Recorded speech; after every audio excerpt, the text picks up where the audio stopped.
I think we've all seen the movie 300.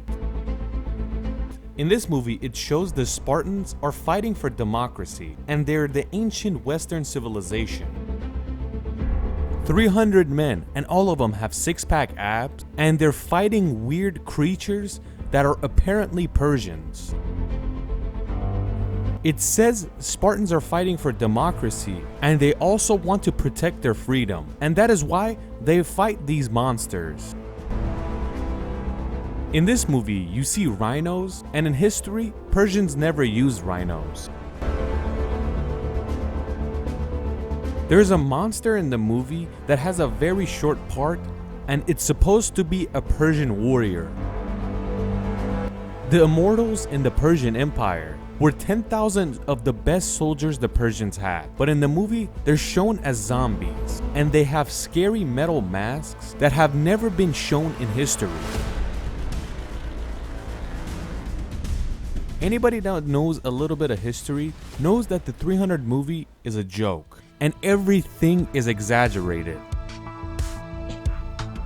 But that's good and bad. It shows the Spartans as very good people, which is not true, and they show the Persians as extremely evil, which is not true either.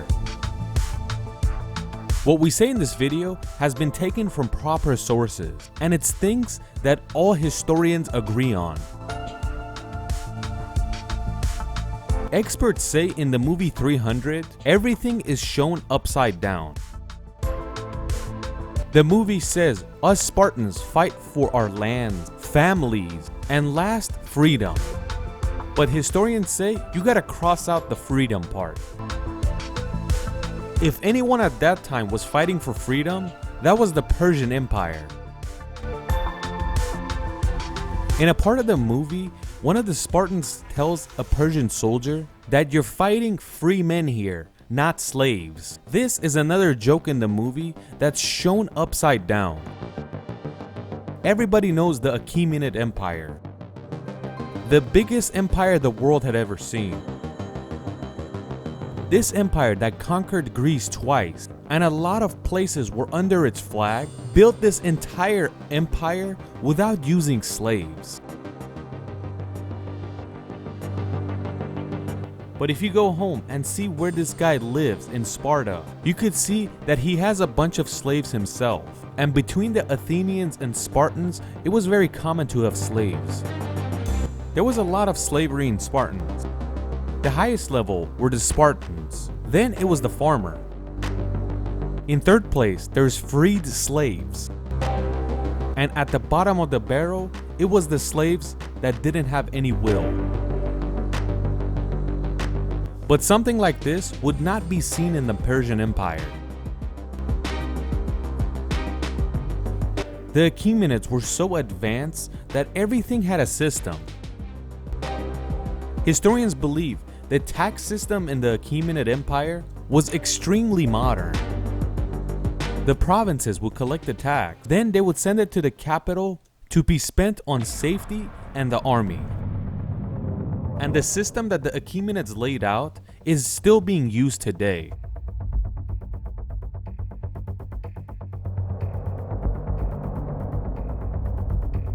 All the positive things that was said about the Spartans in the movie, it was basically supposed to be for the Achaemenids.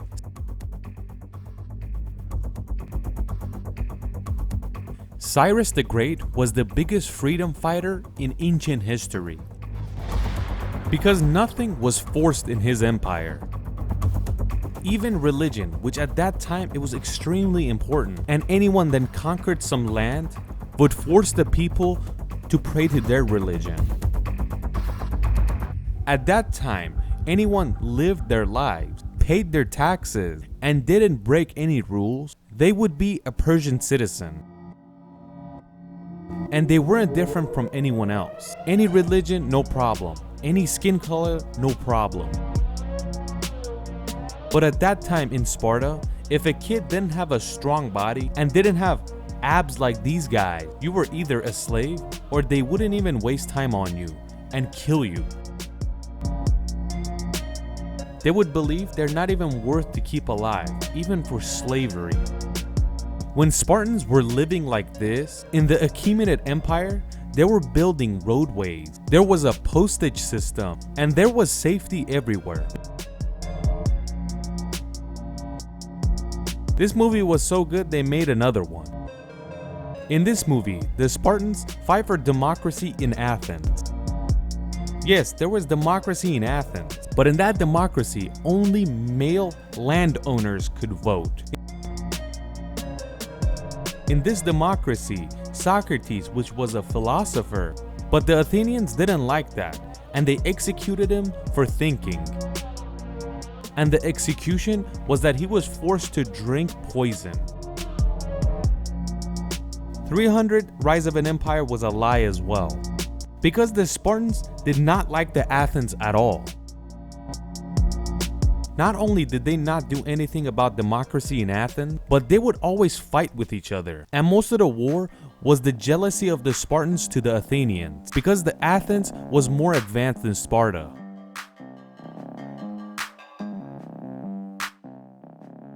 In the end, the Achaemenids got control in Greece, and their culture created Macedonia. And Macedonia took control of Athens and Sparta, and it was the main power in Greece. Most historians believe the Western civilization of Alexander was a copy and paste from the Achaemenid Empire. This civilization, after Alexander's death, creates the Roman Empire, which kind of still has the same culture as the Achaemenid, but minus some things. And historians believe that ancient Western civilization was basically copied from the Achaemenids. In conclusion, we can agree that these movies are meant to belittle the East civilization, and they wanted to say that Western civilization created everything good, even freedom fighting and anti-slavery. They might be able to do this in movies, but in reality, it's very different.